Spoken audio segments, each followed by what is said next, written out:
As I've said in previous videos, when we first started out on our full-time RV life back in 2019, we had really no education or guidance. Hopefully, these tips will allow you to make a much smoother transition. Stay tuned.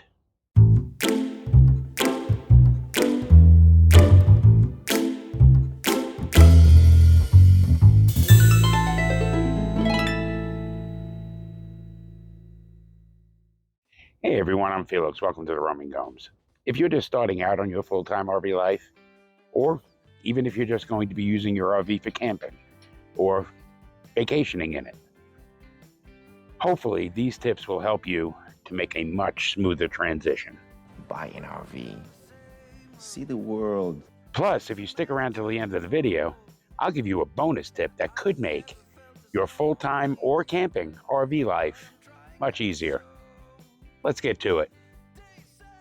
Number 10, you do not need as much as you think you do. You really need to be able to, for lack of a better term, ruthlessly downsize when you're moving into an RV. You're going to be going from a fairly large space to a very small space. Oh, Christmas cards are just clutter. And that's going to make a very big difference.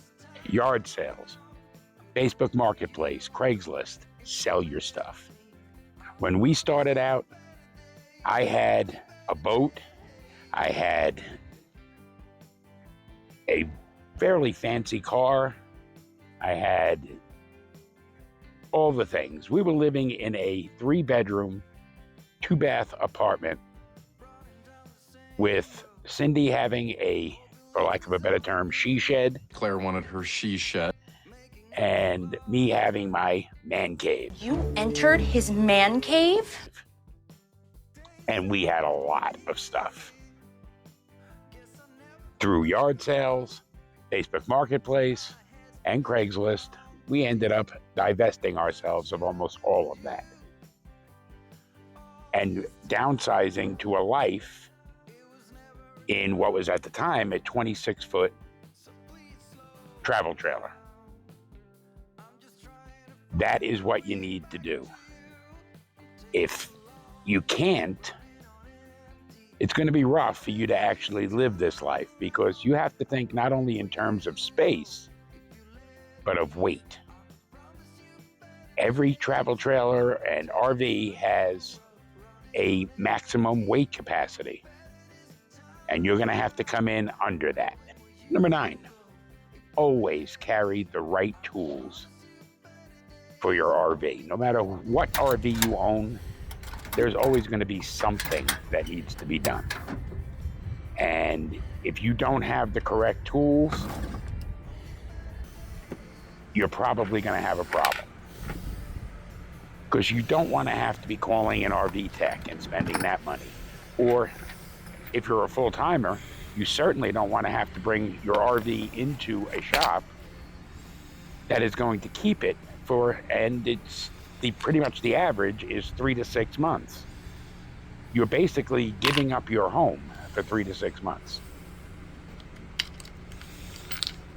Now, I'm going to do another video about what exactly those tools you need are,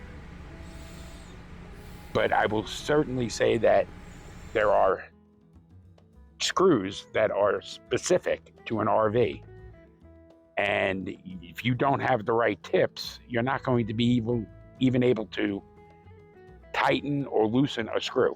Number 8, check the age of your tires before you ever move. You have to take a look at the date code on your tires. And as you can see, this is the date code for mine. And know when your tires were manufactured. I don't care if they're what is called China bombs, which is a ridiculous term, or if they're the most advanced tires on the market. You're probably going to get maybe 5 years out of your travel trailer tires. And that's going to be the absolute most. So know where your starting point is, know what your baseline is. And obviously, check the condition of those tires before you ever move. Make sure they're fully inflated. Make sure that there's no tread wear, be it uneven or even.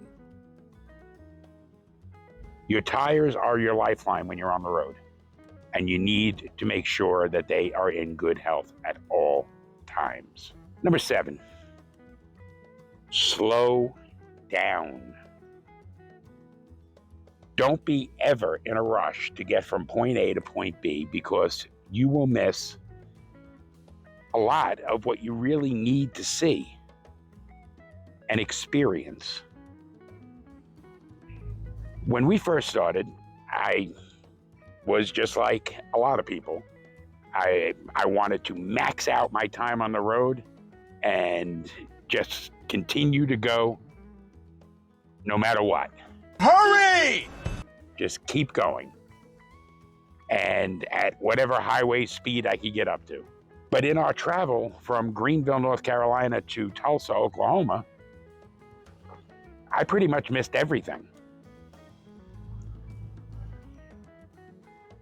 And after that, when we actually got kind of stuck in Santa Rosa, we were able to actually absorb the area and appreciate the things that we hadn't seen. That was when we first discovered Route 66, the Blue Hole. So slow down. Take your time going from point A to point B, because the destination is not the point. It really, truly is the journey. Number 6, if you're going to be full-time in your RV, and to a lesser extent, if you're just going to be taking it out now and then, and you're a couple, both of you must be 100% on board with this lifestyle. It can't be one side of the relationship trying to talk the other into doing this. It just won't work that way. What will end up happening is the person who had to be convinced will not like it. And if you're a full-timer, what do you do then? You're pretty much stuck in the RV, or you're going to have to sell it. And I can tell you right now, if you sell it, you're going to have to take a huge loss and go back to a sticks and bricks. Again, at a large outlay. Don't have to convince your partner.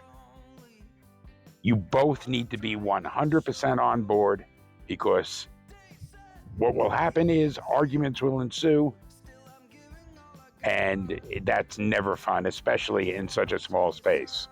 Peace, harmony, and agreement are 100% needed. Number 5, know your RV measurements. Know your height to the top of your air conditioning unit, or whatever the highest thing is on your RV. Know your length. Now, a little something here. When we first got this RV, when we upgraded from our 26-foot Bullet, I was not used to the length of this trailer. That we went up basically 10 feet. And when we were coming from South Carolina, going up to Pennsylvania, we had one stop, and that was in Virginia. So our very first stop, when I came into the RV park, I had to go down a road and then go around basically a big loop to come back to the spot that we were going to be staying in for that night. When I came around that loop, I did not see that there was a wooden post right up against the side of the road. It was a signpost. Now, that's no fault of the RV park.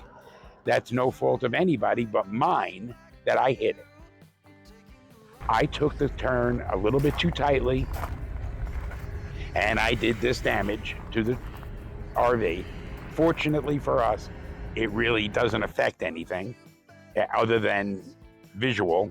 It's the skirt on the over the tires, and this little corner of the slide is bent. But the skirt over the tires has fallen off completely. And that was all because I wasn't used to the length of this trailer. Know your measurements and practice. Take it into a parking lot somewhere that's empty and go ahead and back it up or make turns with it. Use cones if you can get them, and know what you're driving. If I had gone into that RV park in Virginia with my 26-foot travel trailer, I would have made that turn no problem. If you're a more experienced RVer, and maybe you have some tips for rookies, let me know in the comments. Number 4, and this is again something that I'm going to probably do an exclusive video on. If you're going to boondock or dry camp, one of the most primary things that you need to know is what your site is like and what it's like approaching that site. If you're going to go out into BLM land, there is a great possibility that you're going to have to go over some pretty hefty holes, some rough road, and you could end up having to go over something that will get your RV hung up. Know it. Before you actually go to the site, take either your chase vehicle or a walk and go all the way to the site and back and see what it is you're going to be going into.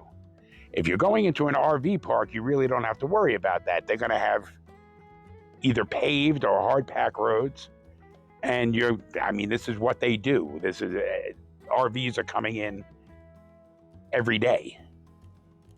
But if you're going into BLM land, there's none of that real management. So know exactly where it is you're going and know what it is you need to have to be able to boondock or dry camp. The honey wagon, filled water tank, those types of things. And like I said, I will be doing a video regarding that in the future. Number 3, speaking of tanks, know your tanks. On our 26-foot Bullet, we had one black and one gray tank. On this RV, we have one black and 2 gray tanks. Know what their capacities are. Find your rhythm with your black tank. When you need to dump it, when you need to maintain it.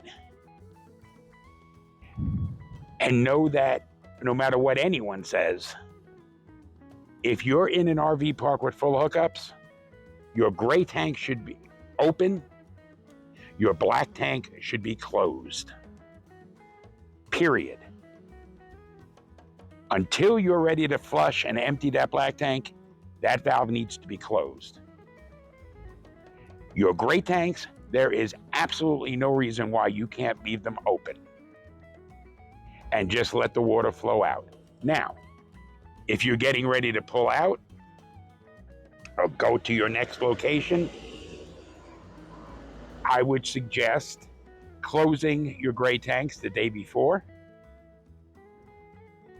and then flushing out your hoses with the gray tank water on the day you're leaving. It will make your hoses at least a little bit cleaner. Number 2, document everything. You must have the documents for your pets, yourself, everything regarding your medical history. You should have all of that on board. Your birth certificates, If you're married, your marriage license. All of these things are important. And I would suggest that maybe some of those papers, like the most important ones, the birth certificates, maybe your medical history, be kept in a safe lockbox. Not because someone's going to steal it,